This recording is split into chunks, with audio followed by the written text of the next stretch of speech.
भाई ये मोबाइल थोड़ा माइक नीचे कर लिया 24 चलें जी। सर क्या कहेंगे मुसलसल चौथी बार आपका वज़ीर आला बनने जा रहा है? देखिए अल्लाह का शुक्र है और बिलावल भुट्टो ज़रदारी साहब, आसिफ अली ज़रदारी साहब की क़यादत में पाकिस्तान पीपल्स पार्टी ने सूबा सिंध में जो आवाम की खिदमत की है, जो मुश्किल हालात में हमारी कारकर्दगी रही है, ये उसी का सिला है कि सिंध के अवाम ने पहले से ज़्यादा पीपल्स पार्टी को वोट भी दिए हैं और सीटें भी दी हैं। और इंशाअल्लाह ताला आज जब मुराद अली शाह साहब वज़ीर आला मुंतखब होंगे तो अगले 5 सालों में भी सिंध के अवाम की भरपूर खिदमत करेंगे, बल्कि हम कुछ ऐसी मिसालें कायम करेंगे, बाकी सूबे हमें फ़ॉलो करें और सूबा सिंध की जो कारकर्दगी होगी वो अवाम का जो एतमाद हम पर है इंशाअल्लाह ताला उसके मुताबिक होगी। और शहीद मोहतरमा बेनज़ीर भुट्टो साहिबा ने जो एक विजन पाकिस्तान पीपल्स पार्टी को दिया था गरीबों की खिदमत का, इंशाअल्लाह ताला हम उस पर आगे बढ़ते जाएंगे। अच्छा सर, कराची लाइटों का शहर कहा जाता है, तो आजकल सोशल मीडिया और आवाम का कहना है कि जो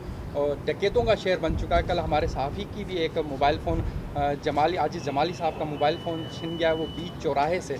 तो इस अमन अमान के हवाले से पीपल्स पार्टी का है कोई मिशन कि कराची में अमन अमान बहाल किया जाए? देखिए ये वाकई एक बहुत बड़ा मसला है कराची शहर का, ख़ास तौर पे कि स्ट्रीट क्राइम्स जो हैं उसमें एक इजाफ़ा हुआ है। ख़ातर ख़्वाह खैर कमी तो कभी नहीं होती, थोड़ा बहुत ऊपर नीचे होते रहते हैं, लेकिन ये एक सीरियस इशू है। और पाकिस्तान पीपल्स पार्टी की जब हुकूमत थी तब भी हमारे लिए एक बहुत बड़ा चैलेंज था। फिर ज़ाहिर है बीच में केयर टेकर सेटअप था, उन्होंने भी यकीनन कोशिश की होगी,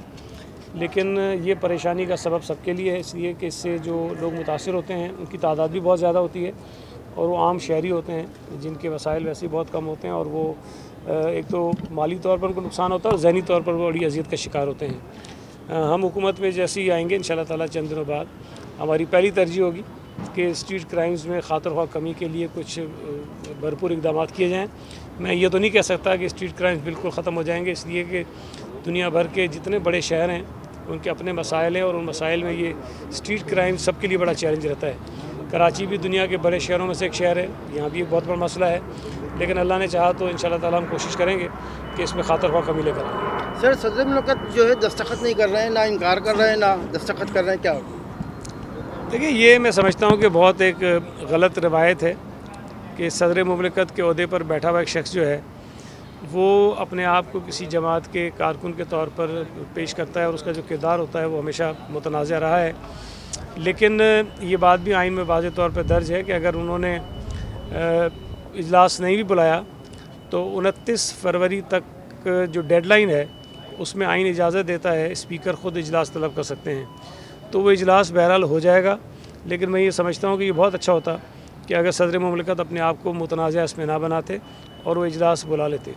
जो जवाज़ वो पेश कर रहे हैं वो जवाज़ इसलिए शायद उसमें इतना वज़न नहीं है कि जिस जमात के ये रुकन बने हैं PTI के तमाम साबिक़ा लोग, उस जमात की कोई फ़हरिस्त जो रिज़र्व सीट्स हैं उसके हवाले से इलेक्शन कमीशन के सामने नहीं है।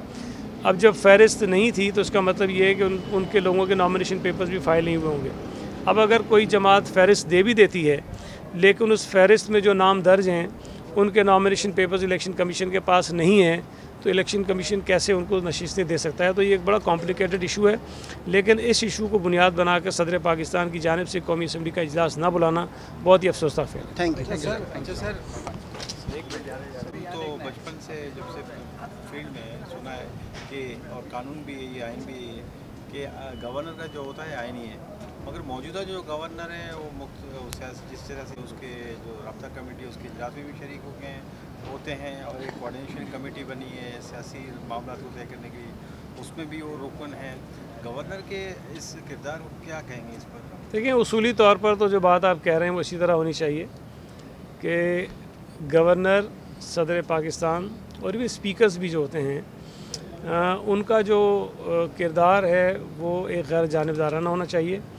और यकीनन उनका ताल्लुक़ किसी न किसी जमात से होता है, लेकिन जब वो किसी एक ऐसे ओहदे पर फायज़ हो जाएँ जिस ओहदे की ज़िम्मेदारी और उसका जो मर्तबा है वो ये तकाज़ा करता हो कि आप गैर जानेदार अपने आप को रहें और साबित करें। गवर्नर सिंध जो हैं मैं समझता हूँ कि शायद उस तकाज़े पर पूरा नहीं उतरते और मैंने तो कई मरतबा पहले भी ये मुतालबा किया था, इलेक्शन के दौरान भी किया था कि गवर्नर सिंध जो हैं उनका ताल्लुक MQM से है भले हो, लेकिन अपने आप को उनको गैर जानबदार साबित करना चाहिए। लेकिन इलेक्शंस के दौरान भी गवर्नर हाउस जो है वो MQM के ऑफिस के तौर पे काम करता रहा, और इलेक्शन के बाद भी वो जिस अंदाज़ का अपना किरदार अदा कर रहे हैं वो गवर्नर सिंध से ज़्यादा MQM के किसी ओहदेदार का किरदार लगता है। तो गवर्नर साहब को एहतियात बरतनी चाहिए और इस किस्म का रोल अपने आप को, ऐसे किसी भी रोल से अपने आप को दूर रखना चाहिए जो मुतनाज़ हो। थैंक यू सर, मेहरबानी।